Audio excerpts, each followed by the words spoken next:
पार्वतीने भगवान शंकरांना विचारले, दिंडीरवन म्हणून प्रसिद्ध वन आहे, त्याला तसे नाव का पडले?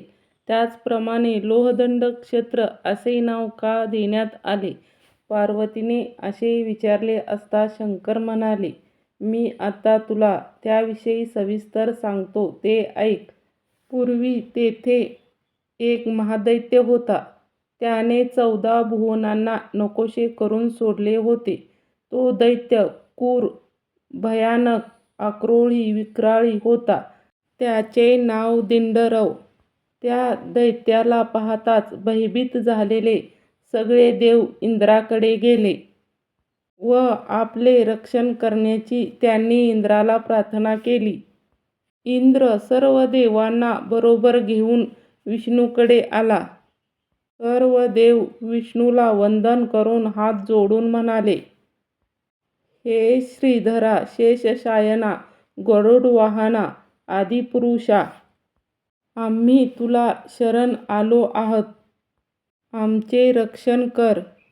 दिंडरव दैत्याने आम्हाला अगदी त्राही करून सोडले आहे. आम्हाला त्याच्या जाचातून मुक्त कर. त्या असुराला ठार मार. हे श्रीहरी, आमचे रक्षण कर. सर्व देवांनी असा धावा केला असता प्रसन्न झालेले भगवान विष्णू इंद्रादी देवाला म्हणाले, देवांनो, तुम्ही स्वस्थानी जा. मी तुमचे काम करतो. मी मल्लिकार्जुन नाव धारण करून तुमचे कार्य सिद्धीला नेईल. विष्णूंनी मल्लिकार्जुन नाव धारण करून दिंडरवाला ठार कसे मारले, असे पार्वतीने विचारले असता शंकर म्हणाले, पूर्वी श्रीचंद्र नावाचा एक राजा होता. तो सत्यवादी, सदाचारी, धर्मशील होता. तो अत्यंत पराक्रमी होता. त्याने हिमालयात दिव्य सहस्त्र वर्ष कठोर तपश्चर्या केली होती. त्यामुळे प्रसन्न झालेले शंकर प्रकट झाले. तुला हवा असेल तो वर माग, असे म्हणाले. परमेश्वरा, मला अत्यंत पराक्रमी, बुद्धिमान असा तुमच्यासारखा किंवा विष्णूसारखा पुत्र दे. शंकर म्हणाले, तथास्तु, तुला विष्णूसारखा पुत्र होईल. तो दिंडरव महादैत्याला ठार मारून पृथ्वीचे राज्य मिळवील. शंकराने असा वर दिला असता आनंदित झालेला श्रीचंद्र स्वस्थळी परत गेला. पुढे त्या राजाची पत्नी गर्भवती झाली व यथाकाळ तिला अत्यंत तेजस्वी पुत्र झाला. अतिशय आनंदी झालेल्या राजाने त्या पुत्राचे नाव मल्लिकार्जुन ठेवले. मल्लिकार्जुन 20 वर्षाचा झाला असता एकदा तो शिकारीसाठी अरण्यात गेला. तेथे त्याला दिंडरव दैत्य दिसला. दोघांचे प्रचंड युद्ध झाले. 1000 वर्ष युद्ध चालू होते. तो दैत्य आकाशात उड्डाण मारून मल्लिकार्जुनवर हल्ला करू लागला. तेव्हा मल्लिकार्जुननेही आकाशात उडी मारून दैत्यावर प्रहार करण्यास सुरुवात केली. शंकराच्या वरदानाने अवतीर्ण झालेल्या विष्णुस्वरूप त्या मल्लिकार्जुनाने लोहदंड गदा हाती घेतली व दैत्याच्या मस्तकावर जोरात प्रहार केला. या प्रहाराने घायाळ झालेला दिंडरव दैत्य जमिनीवर कोसळला. त्याच वेळी त्याच्या मुखातून हरी हरी असा ध्वनी बाहेर पडला. त्याच क्षणी भगवान विष्णूने तेथे प्रकट होऊन त्या दैत्याला दर्शन दिले. मृत्यूसमयी हरिस्मरण केले असता मनुष्याच्या सर्व पापाचा नाश होतो व तो मुक्त होतो.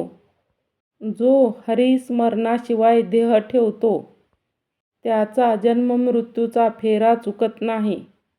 म्हणून सतत हरिमुखे म्हणा, हरिमुखे म्हणा. आयुष्यभर पातकाचे महापर्वत जरी निर्माण केले तरी अंतकाळी हरिस्मरण केले असता मनुष्याला मुक्ती मिळते. जो कोणी आर्ततेने हरिस्मरण करेल त्याच्याकडे श्रीहरी धावून येईल व त्याच्या सर्व इच्छा पूर्ण करील. भगवान विष्णू या दिंडरव दैत्याकडे धावत आले व त्याला आलिंगन देऊन म्हणाले, मी तुझ्यावर प्रसन्न झालो आहे. तुला हवा असेल तो वर मागून घे. तो महादैत्य म्हणाला, भगवंता, मला लोहदंडामुळे मृत्यू आला, म्हणून या क्षेत्राला लोहदंड क्षेत्र असे नाव मिळेल. तुझा अंश असलेला हा मल्लिकार्जुन येथे क्षेत्रनायक व्हावा. त्याच्या दर्शनाने सर्व लोक पापमुक्त व्हावेत. येथील तीर्थाला सूर्यतीर्थ असे नाव मिळावे. याच तीर्थात स्नान करणाऱ्यांना शिवलोक प्राप्ती व्हावी. मला लागलेली गदा येथे पडलेली आहे. या स्थानाला गदातीर्थ असे नाव पडावे. या गदातीर्थाच्या केवळ स्पर्शाने मनुष्याची पापे जळून जावीत. या गद्याला जे आलिंगन देतील त्यांना भूतपिशाच बाधा होणार नाही. या वनाला दिंडरवन असे नाव मिळावे व येथे तू वास्तव्य करावेस व सर्वांचा उद्धार करावा असा मला वर दे. दैत्याने असा वर मागितला असता भगवान विष्णूंना अतिशय आनंद झाला. त्यांनी तथास्तु असे म्हणून त्या दिंडरव दैत्याला वैकुंठ लोकात नेले.